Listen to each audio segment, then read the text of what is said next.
CNN, BBC, France, 24. I'm watching you all.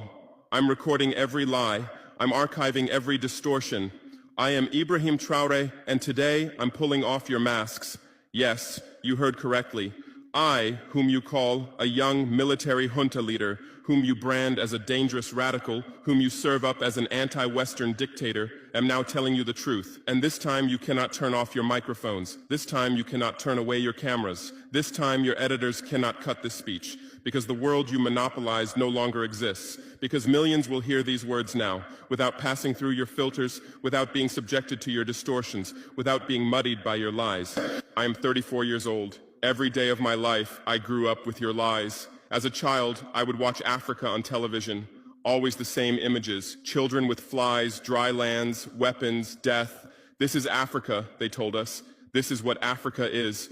And we believed it. We were ashamed of ourselves. We were ashamed of our own lands, of our own people. But then I grew up. I read, I researched, I questioned, and I understood that the Africa you showed us wasn't real. The story you told us was a lie. The fate you imposed on us was a script you had written. For years, how have you portrayed Africa? How have you shown it? How have you sold it to your viewers? As if we were creatures who had no share of humanity, as if we were savages left outside of civilization, as if we were wretches waiting for you to save us. Every day, every hour, every minute, the same story plays on your screens. Hunger, war, disease, corruption, terror, chaos. These are the words that come to mind when Africa is mentioned. In your Africa dictionary, there are no other words. No hope, no success, no development, no resistance, no honor, no pride, no victory. So I ask you, New York Times, Washington Post, Guardian, Le Monde, have you ever made Africa's successes your headlines? How many times have you written about Rwanda's technology miracle? How many times have you shown Ethiopia's reforestation project? How many times have you praised Botswana's democratic success? How many times have you described Kenya's entrepreneurial ecosystem? No, because these don't fit your scenario. Your Africa cannot be successful. It cannot, because then how will you legitimize your exploitation? If it's not in need of help, how will you intervene? If it's not backward, how will you look down on it? Have you ever asked yourselves, has any editor sitting at their desk, any news director in a meeting, any columnist at their keyboard ever thought, why are the people of the world's richest lands poor? Here are the numbers for you, real numbers. Africa owns 70% of the world's cobalt reserves. Your cell phone, your computer, your electric car won't work without cobalt. This cobalt comes from Congo, but Congolese can't afford cell phones. Africa owns 90% of the world's platinum reserves. Catalytic converters, electronic devices, medical implants, they all need platinum. This platinum comes from South Africa, but South Africans are crushed by unemployment. Africa provides 30% of the world's gold production. Mali, Burkina Faso, Ghana, Tanzania. Gold flows like rivers from our lands, but our people swim in poverty. Africa supplies 65% of the world's diamond production. Botswana, Angola, Congo, Sierra Leone, billions of dollars worth of diamonds are extracted, but our miners live on $1 a day.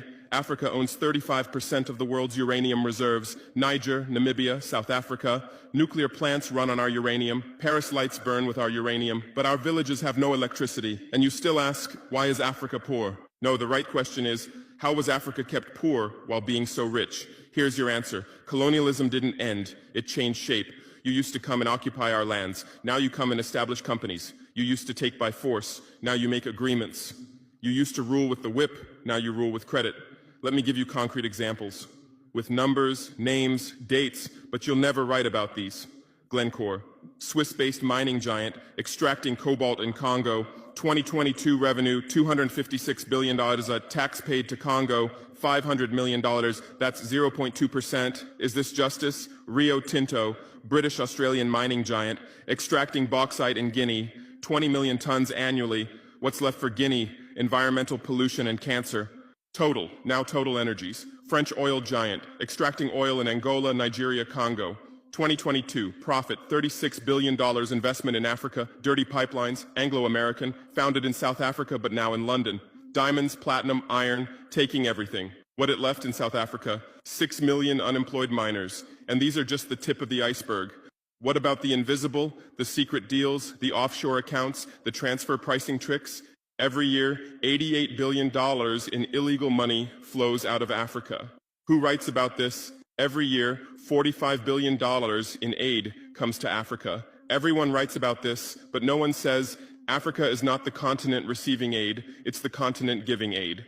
While you zoom your cameras on swollen bellies, there is a huge system working silently in the background. Every day, tons of gold, diamonds, cobalt, uranium, oil leave our land. But how? Here is the system. Step 1, create corruption, bribe our leaders, open offshore accounts, promise them a life of luxury, send their children to your schools. Step 2, make deals, get 50-year, 99-year concessions, ask for tax exemptions, be exempt from environmental rules, ignore labor rights. Step 3, control the infrastructure. Take over ports, airports, railways, but only from the mine to the harbor. Don't build roads to the villages. Don't bring electricity to schools. Step 4, provide security. Set up private security companies. Arm them. Declare protesting. Step 5, silence the media.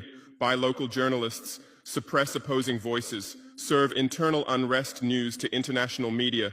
And this is how the system works. It's been working like this for 100 years, and you don't see this system. You don't want to see it, because you're part of the system too. Who are the biggest advertisers of New York Times, CNN, BBC, oil companies, mining companies, arms companies, pharmaceutical cartels, the companies that exploit Africa? You live on their money, you defend their interests, and what I'm about to tell you might cost me my life, but it's no longer time to be silent. France's system in Africa is the CFA franc.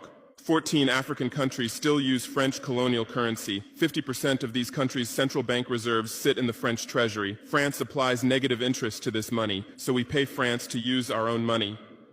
Through this system, France transfers $500 billion worth of resources from Africa every year. Does anyone write about this? No.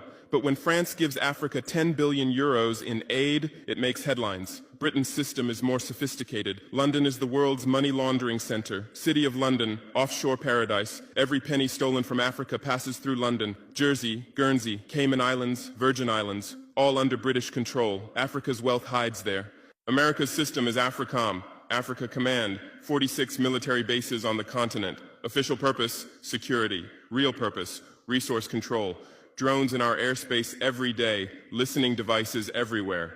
They say fighting terrorism, but it's not terrorists. It's people's leaders who are targeted. China is the new player, says win-win, builds infrastructure, gives credit, but in exchange for what? 99-year port concessions, mining rights, agricultural lands, debt-trap diplomacy, ask Sri Lanka, ask Zambia, and you write about none of this. Why? Because you're not free press. You're corporate press. Your bosses are billionaires. Jeff Bezos bought Washington Post. Why? For love of journalism? Rupert Murdoch's media empire, Fox News, Wall Street Journal, The Sun, The Times, all from the same hand, all giving the same message. West is good, others are bad. Carlos Slim is the largest shareholder of New York Times, Mexican billionaire. Where's his wealth from? Monopolized telecommunications, got rich off Latin America's back, now controls America's most respected newspaper. And you claim to do independent journalism? Who are your editors? Which schools did they graduate from? Harvard, Yale, Oxford, Cambridge? Always the same elite schools, always the same worldview, always the same prejudices. How are your reporters selected? How many languages does your Africa correspondent speak? French, English, that's all. Swahili, Hausa, Yoruba, Amharic, they don't know. They can't talk to the people. Your sources are always the same. Western diplomats, NGOs, experts, and then you come and lecture us.